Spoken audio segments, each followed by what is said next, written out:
I bought. But both of these are very close. This is an i7 instead of an i5, which if I had seen the i7 variant, I would have gotten it, if I'm honest with you. And this one, yeah, it is the same thing. Why is it more on Newegg? It's like significant. It's like almost, it's like $50. It's like $80 more. Why? I'm trying to see if there's something different here. There's nothing different here. I'm doing a little mini review. If you got it online, no. I bought it at a local shop. I was gonna buy it on Best Buy, but Best Buy had it for like $950. I had it for this price. I had it for like 950 bucks. And then I went to a local shop and I saw it for like 800 plus tax, and it came out to like 850 something, right? Or like 860 all in. It was like 860 all in with an i5, right? So if I had a little more dinero, I also like took me and the wife out to eat after and then gave her a little bit of money. If I had said fuck being married, you know, and just like got the laptop, I would have got the i7 variant. But regardless, I like the laptop. I think it's a good laptop. Cute little laptop. So I want to do like a little mini review. I've had this laptop for like 6 months. Very close to this variation. This one specifically is the Intel 12th gen i7 variant, but I have the i5 variant. I've heard this is like one of the least well-reviewed laptops ever. Let me pull up my specs. Or like in recent history, right? See there, I have the i5 variant, and then where is my GPU? I have, you know, the RTX 4050. And the reason why this laptop isn't very well reviewed is because this isn't a full power 4050. This is like a 35 or like 45 watt RTX 4050. It gets very low. It has a very low power limit in comparison to other RTX 4050s and 3050s on the market. So it means that your performance is hamstrung by a low power limit, or it means that you're choosing to take portability and thermals to the highest degree possible. Like you're thinking about thermals and mainly thermals the best you can, right? I live in a pretty small apartment. Up until I got my new AC, it was really warm in here. So having a really hot system and the apartment being warm doesn't make for a good combo for keeping PC components cool, especially in a laptop. Right? In my desktop, thermals are an issue even in my desktop.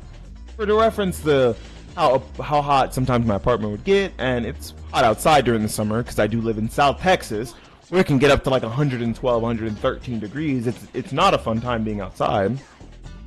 So when I was swapping from desktop to laptop so that I could take my machine anywhere I wanted to go and have the same amount of performance no matter where I am, I was thinking of finding something that performance would not be hamstrung by removing the charger. And I think that this laptop specifically does a great job of that. Like people don't like that this laptop has bad power delivery, or I guess a low power mode for the RTX 4050, but it also means that when I unplug my charger, my machine will run almost at full speed regardless of if I'm plugged in or not. So that means if I take it to locals, have it unplugged for a little bit, if I'm out with family and I want to just play video games for a little bit or whatever, I have a table to set it down on. Not an issue. I could actually feasibly sit this thing on my lap. I like to say you should never put a laptop on your lap if you're trying to game with it, especially if you're wearing sweats. Not a great idea. But I really like this laptop. It has some funny compromises on the inside, if I may be honest. Hold on. I'm gonna turn this music down a little bit. I like this song, but it needs to get turned down a little bit. Hey, what up, Cheery? There we go. That's really loud. This is the laptop I have. We're looking at the laptop that I have, and I'm doing like a little mini review on it. It's the MSI GF63 Thin. It's a 15.6-inch gaming laptop. Mine is the i5 variant. I can't fucking find it anywhere on the internet anymore. I can't fucking find it. I got it for $860 all in, with 16 gigs of RAM and a 512 gigabyte NVMe SSD. I upgraded to a internal 2 terabyte hard drive. I mean, SSD. When I say SSD, I mean SATA SSD. This laptop actually has a pretty small battery. And the reason why is because part of the spot that a longer battery would have been in, instead, they used a shorter battery so that they could have a slot for an internal SSD. This is the only modern laptop I could find that still has a spot for a SATA SSD. I just want to let you guys know that. So if you're like, oh man, like I want a lot of storage, but I have this SSD sitting around and I don't want to put it in my desktop. Most laptops don't have SATA SSD slots anymore.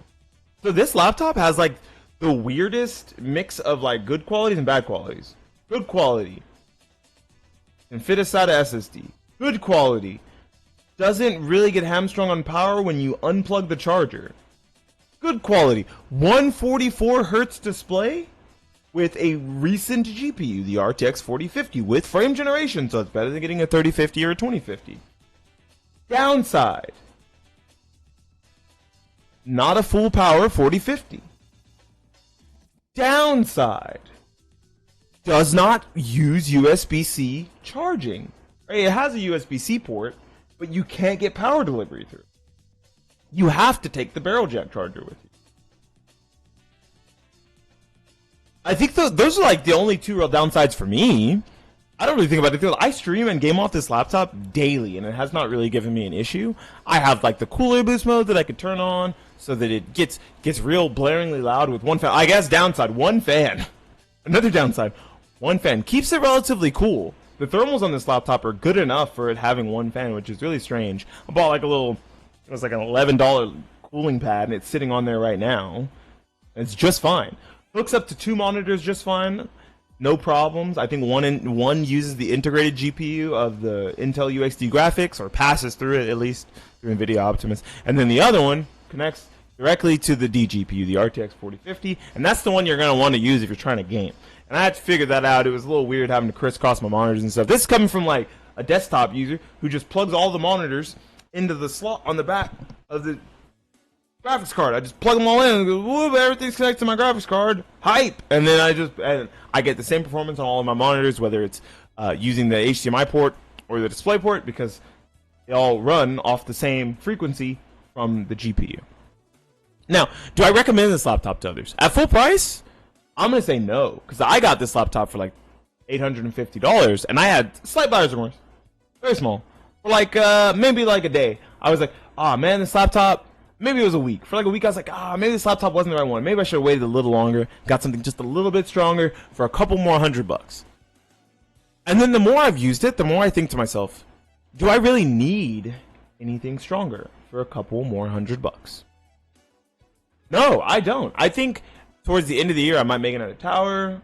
Maybe instead, I'll buy a stronger laptop, give this to my wife. Maybe, right? But I like, for what I do, for streaming and gaming and a dual monitor setup with all my peripherals that can plug in, I think this is a good enough laptop if you can find it on sale. I personally, I endorse the MSI GF63. I like its aluminum feel on the top and on the inside of the laptop. It's got all the same screws to open it up, which is a good thing. You don't have to worry about like putting the screws in the wrong spot and fucking jamming a screw all the way through the motherboard and permanently destroying your Wi-Fi card or whatever it would be next to. It's a little tough to open the first time, but after you open it the first time, it's like no big deal. For some reason, the shell goes around the USB-C spot, so you have to like pull the shell back and then push it down.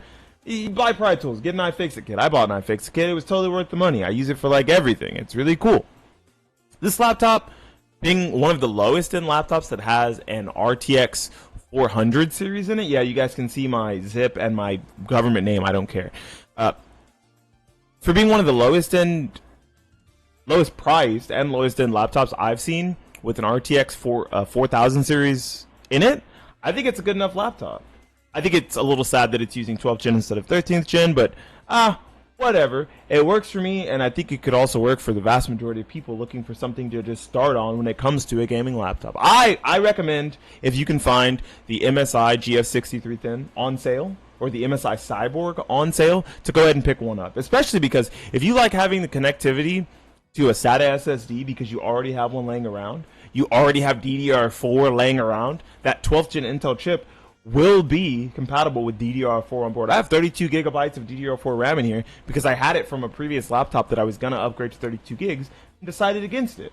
I didn't have to spend any extra money because I'd already spent it to upgrade this to 32 gigs right out of the box. Put in a SATA SSD from my old laptop right out of the box. With from an HP Pavilion, this MSI, and this is leagues better than that old GTX 1650 laptop. And I think it was worth the money.